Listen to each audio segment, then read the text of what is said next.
Hello, welcome back to Tinkering with Electronics. Today we're going to talk about the Heathkit transistor tester model IM30. I'm going to do probably a couple of three videos that is getting into testing transistors and transistor circuits. But first we're going to kind of go through this transistor tester from, I'm guessing, around the 50s, something like that. It's a pretty neat device. I bought it. One thing I'm curious about older things, so I tend to want to play with them a little bit. Plus, I was kind of doing a deep dive into transistor testing itself, or in transistors, and wanting to learn a whole lot more about it. This one's not in the best of shape. It's got some roughness here. It's missing some of the knobs. The needle was bent, and I've straightened it the best I could and left it alone. It's kind of touchy. But first thing that we want to do is just go through a plain test of a transistor. This particular transistor is a 2N4001. That's an NPN type transistor. Let's take a look at what the book has you do. The first thing that they want you to do is they want you to set the collector voltage to 1.5, and we're going to go into a lot of detail on these switches, so don't get hung up on that. I just kind of want to show you where we're going. They also want you to set up the collector current to 15 milliamps, and then they want to match that with the base current of 1.5 milliamps.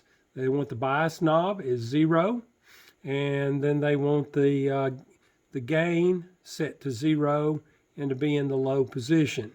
All these switches are in the neutral position. So in order to turn the tester on, you either have to be in the NPN position or the PNP position. If you don't know what transistor you have, it will kind of tell on itself when you're going through this, and I'll try to remember to touch on that before we complete this video. But this is an NPN transistor, so I'm going to select NPN. Now the tester is basically on. Doesn't do anything, no lights, nothing amazing. The first thing the test wants you to do is to see if there's a short on the transistor. So you pull this lever down and you want to see if this needle moves at all. I have some shorted transistors I'll show here in a little while, and we can see what the tester looks like if it does see a short. The next thing that they want you to do is to set up the collector current. And the collector current is done by simply taking this lever down to the collector current, and they suggest going to 5 milliamps. So with the collector current down, I turn the bias control per the instructions over to about 5 milliamps. So we're real close to 5 milliamps right there. Then the next thing that they have you do is to take the gain switch and go down to gain. Now what you've done is you've put this transistor into a bridge, and this and the transistor are part of the bridge.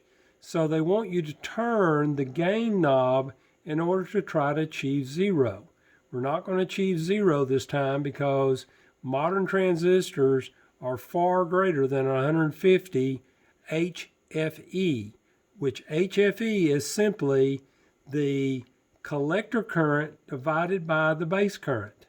So they have a high-low switch, so we'll select the high position, and then I'll come closer to the 0, and I can now read off this lower scale that we have an HFE of 215. So what is HFE? Again, HFE is the amount that if I put X amount of base current in, how much collector current will I get out? It's nothing magical because you're actually putting that much power into the collector emitter circuit. The base is simply turning on the transistor to allow that current to flow. And this is where we'll talk later about how the transistor is put into a certain region with DC voltages in order that it can amplify AC. Now there's other tests that you can do with this. First off, these two right here are really telling you what you have the collector voltage and the leak voltage set up to. So in other words, if I go to the collector voltage, these batteries are old, they're in here, so they're not going to read 1.5 volts, which is where this is sitting, but it's reading just under 1.5 volts. I can go up to 3. Now I'm reading the voltage to be just under 3 on the 50 volt scale, which is denoted here. 4.5, I'm reading about 4 volts, and so forth and so on until I go all the way up to 9 volts. And in this one, I'm reading on the 15 scale, and so I'm just under 9 volts. Yes, I'm cheap. I'm not going to buy 9 D-cell batteries. I have no use for them other than in my old dive light that I took these out of in the first place.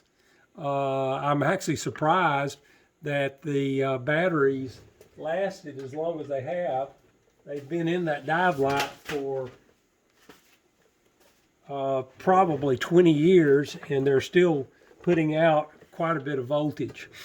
All right, so that's all that switch is doing when I go to the collector position. Likewise, if I go to the leak voltage position, it's the same way. It's looking on the 15 scale right here. What voltage do I have? I've got supposedly 9, but I'm approximately 8, I know, because I don't have the right batteries. And if I rotate all the way down to 1.5, I'm looking at the same thing. So what we're doing is we're setting ourselves up in order to do leak tests on the transistor. So the first leak test that we're going to do is we're going to do the collector to emitter test, and we're going to see how much voltage leaks from the collector to the emitter when I apply, in this case, 9 volts to it. So we'll take this up, and we see that there's very little leakage in that position. Now I can zoom in by using this scale right here, and this is what these do. These actually set up kind of a scale like the old volt-ohm meters for different scale voltages. So we're going to select a little lower, a little lower, a little lower, and that's it. We're at 15 microamps, and we can see that there's just a tiny bit of leakage at 15 microamps. It's a little dry in my shop today, so there's a little bit of static. I'll try not to touch that meter. So we're going to turn this back up. The next test we're going to do is the collector to base leak test. So we'll pull this down and see if we have any leakage from the collector to the base. Again, we don't have any in the 1.5 milliamp. We don't have any in the 150 microamps, and we only have a tiny amount in the 15 microamps. So that's basically the transistor tester, and that's all that the thing does. Now, because you're limited by these 9 volt scales up here, it also has the ability to bring in external voltage. You can bring in additional bias voltage up to about 5 volts. You can bring in additional collector voltage up to about 50 volts. And you can bring in additional leakage voltage up to 150 volts. Again, these positions here will limit the amount of voltage that you see over on this scale. This is really just kind of a souped up volt amp meter is what you're looking at. So let's go back to our transistor that we were testing, and we're going to look at some of the other things that we can see at this point here.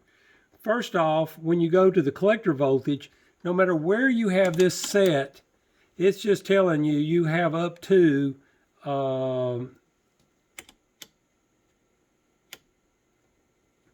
whatever this scale is right here on this knob, and that's all that's telling you.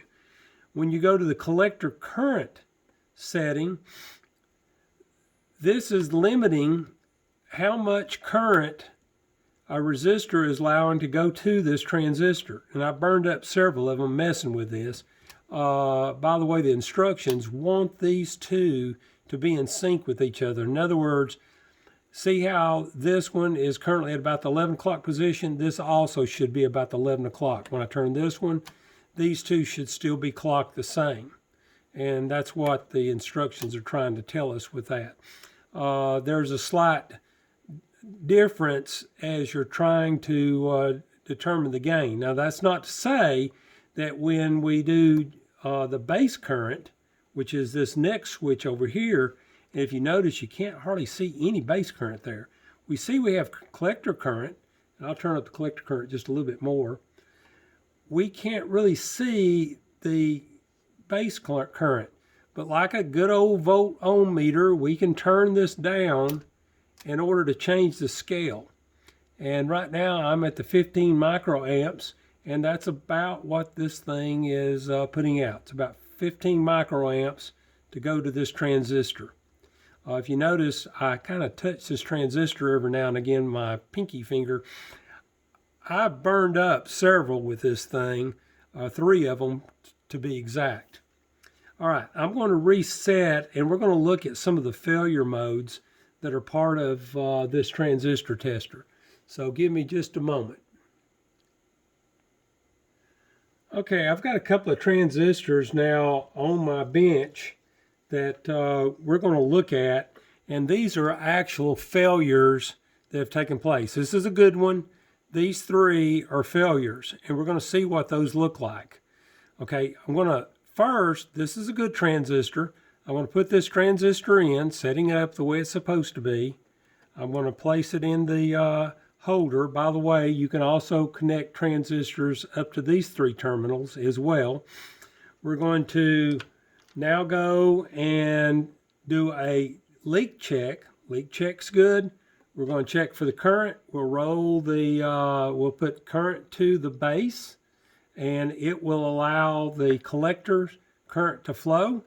And then we can do a gain test, and we can rotate the gain knob and determine what the gain is. Basically, that's our test. We've already done that. But the reason I ran through it again is because I want you to see what happens if I have a failed transistor. This is a 3904 transistor that I have adequately burned up using this thing by putting too much external voltages to it, and we're going to see what it looks like. Again, setting all the knobs where they're supposed to be set. This should be in the 1.5 position. Everything else looks about right, and we look good. First test we should do is a short test. Again, the short test is simply looking to determine if the transistor is shorted between the collector and the emitter.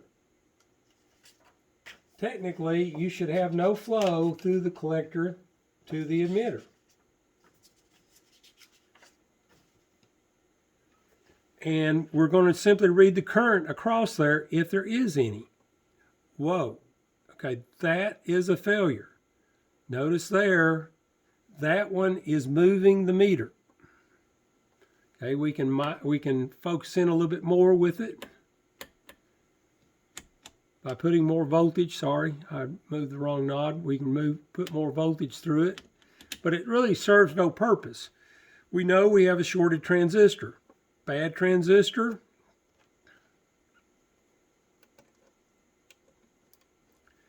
Good transistor. So that's what that's trying to tell us. Again, here is another shorted transistor, tortured along the way of making this video. Again, it's shorted even more. So what happens if I say, heck with it, we're going to continue on with this test? Well, if you go and try to do the collector current, notice that's how you bend the needle, is by allowing that to run so much current through it. I actually had to turn this up a bit in order to make it work. So I have no bias set on it at all. And bias does not affect that needle. So this is a bad transistor. Now here's a new one that I created just last night, which shocked me. So this transistor has a little different problem with it. So we're going to set it in place in the holder. And everything is set the way it needs to be set. We're going to first do a short test. That looks good. I see nothing wrong with it as far as shorts are concerned. And there, now I'm set correctly. So nothing's wrong with it as far as shorts are concerned. I'll turn the voltage up. Still don't show any shorts. That all looks good. Now we're going to set up the collector current. So I'm going to try to set up 5 milliamps of collector current through the transistor. And I've managed to keep these, I'm sorry to keep flipping back and forth, but I'm behind the camera and I'm seeing where I want the knobs to be. I want to be on 15 milliamps and 1.5. It doesn't matter, you can play with these, but these are a good starting place. All right, so I've simply got the collector current pulled. Did you notice this needle moved and yet there is no bias put on? There's no base current whatsoever going through that transistor. So as I turn up the bias, I get absolutely nothing as far as collector current. See, I'm going to take this now to base current and I'm going to adjust. Notice I'm putting base current on this transistor, but yet I'm getting no collector current in response to it. This again is brought to you by putting way too much collector voltage on it with an external power supply. So to summarize, we've now seen the transistor tester model IM30 go through some of its paces as far as testing a transistor to see that if it's shorted, to test a transistor to see if it is able to even amplify, and then to test a good transistor to see that it operates properly. We've learned a little bit about the external connectors up here, which we're going to look at a little bit more in the next video.